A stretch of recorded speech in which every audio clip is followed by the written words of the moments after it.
Bismillahirrahmanirrahim. Dan juga di sini dikatakan yang selanjutnya, dan dia Allah tidak suka kalian banyak bicara. Maksudnya banyak bicara adalah bicara hal-hal yang tidak bermanfaat. Allah subhanahu wa ta'ala tidak suka dengan orang yang cerewet. Ngomong aja terus kerjanya.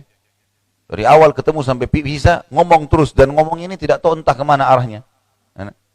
Orang bicara tema A dia ikut. Orang bicara tema B dia ikut. Seperti dia kuasai semua bidang. Ini ada orang seperti ini. Apapun orang bicara semua seakan-akan dia ahlinya. Mendominasi pembicaraan. Ini nggak bisa. Kalau kita nggak ada ilmu di situ Bapak Ibu sekalian, jangan bicara. Bermanfaat kita dengar, tidak bermanfaat kita tinggalkan. Kan gitu. Karena seorang muslim memang harus menyadari kalau hidupnya harus berisi hal-hal yang bermanfaat. Tidak boleh sembarangan. Di memori kita, Bu, jadikan, sekarang saya tanya, kalau Bapak Ibu sekalian di HP-nya, kita punya memori di HP. Lalu kita isi sembarangan di situ. Apa saja? Hah? Mau nggak kira-kira? Ya, hang HP-nya, kemudian jadi susah untuk dipakai, suka dipakai, rusak. Dan juga apa ini? Nggak ada gunanya. Misal semua SMS-nya orang kita masukkan, semua WA-nya orang kita masukkan, fotonya orang penuh. Untuk apa? Ini rasional. Otak kita juga begitu. Jangan semuanya dimasukkan. Semua masalahnya orang dimasukkan. Lagi iseng duduk, nggak ada kegiatan, telepon temannya. Ya. Apa masalah kamu? Nggak apa-apa curhat sama saya, nggak apa-apa. Loh, kenapa mau masukkan di memori kita di masalahnya orang untuk apa?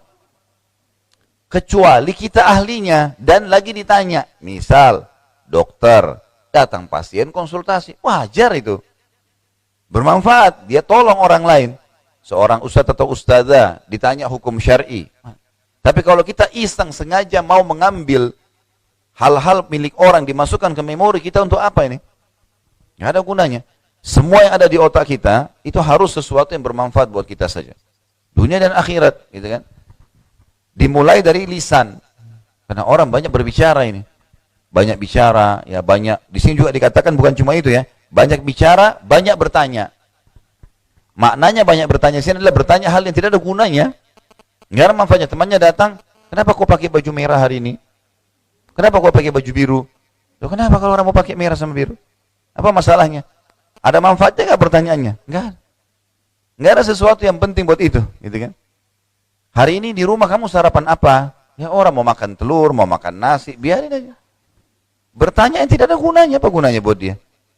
Kecuali kalau kita janjian sama-sama, mau bawa jenis makanan tertentu, kemudian kita tanya, misal ada acara pengajian, masing-masing mau bawa makanan, misalnya kemudian ditanya, kamu hari ini bawa makanan apa? Itu masuk akal, masih nyambung. Tapi kalau nggak ada hubungannya sama sekali, nanya, semuanya ditanya. Orang pakai sepatu, ini sepatunya kenapa warna hitam? Mobilnya kenapa ganti mobil? Ya, kenapa jilbabnya warna ini? Kenapa kopiahnya begitu? Kenapa? Banyak bertanya tidak ada gunanya. Ini hampir sama dengan banyak bicara tadi sebenarnya. Jadi dia akhirnya memasukkan di memori dia di otaknya tidak ada gunanya buat dia. Untuk apa ini kita isi hal-hal yang kosong? Padahal otak kita bisa dipakai untuk hal yang bermanfaat ya. Jadi ini penting sekali untuk digarisbawahi. Tapi tidak masuk dalam hal ini kalau orang bertanya hal yang dia tidak mengerti. Kayak majelis ilmu misalnya. Karena kata para ulama, malu itu baik dalam segala hal kecuali bertanya dalam ilmu. Ini nggak boleh kita malu, nggak faham, nanya. Para sahabat pada saat bertanya dengan Nabi SAW dibolehkan. Bahkan ada sahabat yang berulang-ulang bertanya. Contoh misalnya, ada sahabat pernah mengatakan, ya Rasulullah, saya kalau punya 1 dinar, saya sedekahkan kemana? Kata Nabi SAW, sedekahkan buat dirimu dulu. Buat kebutuhanmu penuhi. Kata dia, bagaimana kalau saya punya 1 dinar lagi ya Rasulullah, yang lain? Jadi sahabat ini bertanya terus ini. Tapi bertanyanya ilmu. Kata Nabi SAW, alihkan kepada, berikan kepada anakmu. Saya punya 1 dinar lagi ya Rasulullah. Kalau ada lagi yang lain gimana? Kata Nabi SAW, berikan kepada istrimu. Kalau saya punya lagi ya Rasulullah, berikan kepada kerabatmu. Kalau saya punya lagi ya Rasulullah, engkau lebih tahu, kata Nabi SAW, kepada orang yang lebih butuh setelah kerabatmu. Tapi di sini pertanyaan terulang-ulang, cuma memang ada manfaatnya. Dia ingin tahu siapa yang lebih pantas menerima sedekah dari dia. Pertanyaan seperti ini boleh, terulang-ulang, gitu kan? Beberapa orang sahabat banyak bertanya pada Nabi SAW. Tapi masalah ilmu, ada manfaatnya. Tapi kalau bertanya hal yang tidak ada manfaatnya dilarang dalam Islam. Kontrol ini Bapak Ibu sekalian. Di sini juga dikatakan banyak bicara, bukan berarti orang tidak boleh bicara. Seperti saya sekarang ceramah 1 jam, 2 jam, saya ngomong terus ini. Ya. Tapi manfaat, ilmu kita ajarkan kepada orang.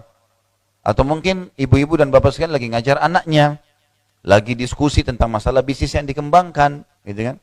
Hal yang bermanfaat, guru ngajar di sekolah, tidak ada masalah.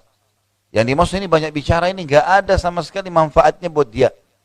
Orang lagi duduk di sana ngobrol masalah A, dia juga nimbrung di sana, masuk juga di sana.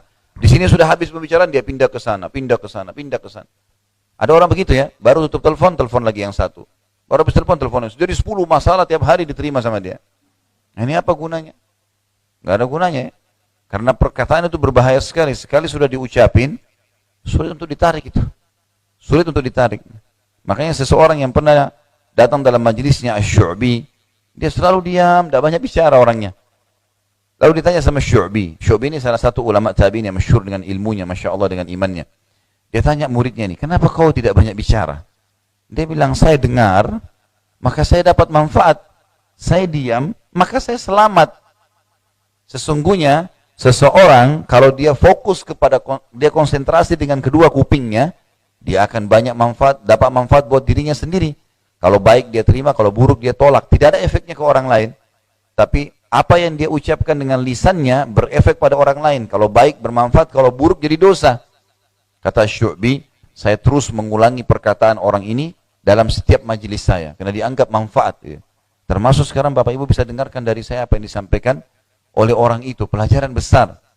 Maka seorang muslim kalau bicara yang keluar emas.